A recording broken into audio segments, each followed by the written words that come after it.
Hi everyone, welcome to my YouTube channel. नवंबर में मैं अपनी माँ और मौसी के साथ 2 वीक के लिए एक वेकेशन पे गई थी, जहाँ पे हमने बहुत सारे प्लेसेस विज़िट किए। उनमें से एक प्लेस था त्रिवेणी संगम। त्रिवेणी का अर्थ है 3 नदियाँ और संगम का अर्थ है उनका मिलन। यहाँ पे गंगा, यमुना, सरस्वती, ये 3 नदियाँ एक साथ मिलती हैं। सरस्वती नदी से जुड़ी हुई एक पौराणिक कथा है दोस्तों। जब गणेश जी बद्रीनाथ के पास व्यास गुफा में महाभारत लिख रहे थे, तब माँ सरस्वती पास में ही बह रही थी। उनके प्रवाह के शोर के वजह से गणेश जी का ध्यान भटक रहा था, उन्हें डिस्टर्ब हो रहा था। कई विनतियों के बाद भी जब माँ सरस्वती शांत नहीं हुई, तो गणेश जी ने उन्हें क्रोधित होकर भूमिगत होने का श्राप दे दिया। तभी से माँ सरस्वती नदी अदृश्य होकर जमीन के नीचे से बहती है। त्रिवेणी संगम को हिंदू धर्म में मोक्ष का द्वार माना गया है। यहाँ पे पिंडदान, तर्पण और श्राद्ध कर्म जैसे धार्मिक कार्य किए जाते हैं।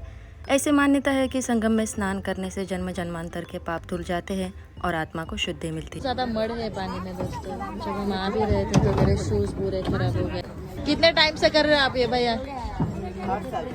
8 साल में आपने पानी में चेंज देखा है क्या? मतलब पहले बहुत ज्यादा अच्छा था, अभी खराब, कि सेम ही है? पे जाओगे आपको बहुत सारे बोट वाले मिलेंगे जो आपको नदी के बीचों बीच ले जाएंगे स्नान के लिए।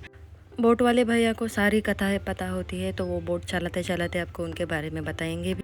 नदी में दूसरे बोट वाले भी मिलेंगे जो सेव बेच रहे होंगे 10 रुपए की, जो लेके आप इन बर्ड्स को भी खिला सकते हो।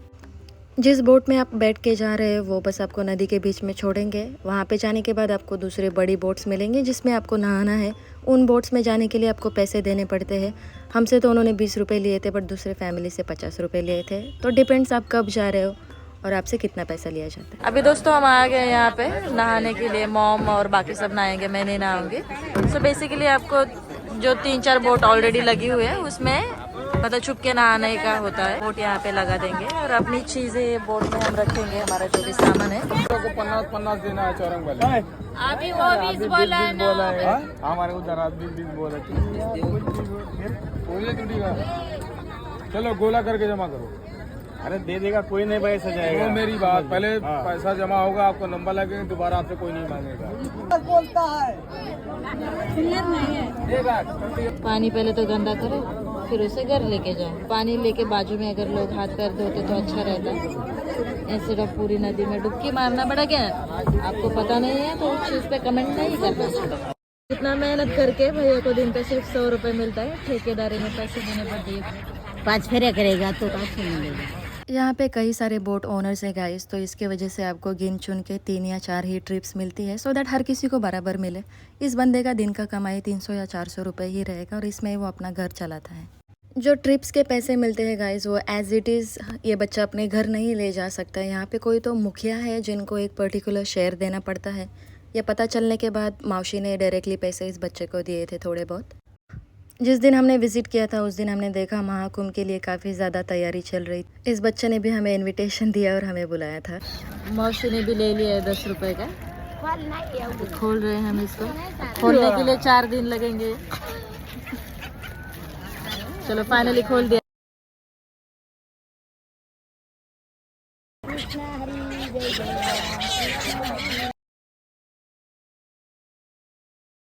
बजा के दिखा मेरे को। Let's go.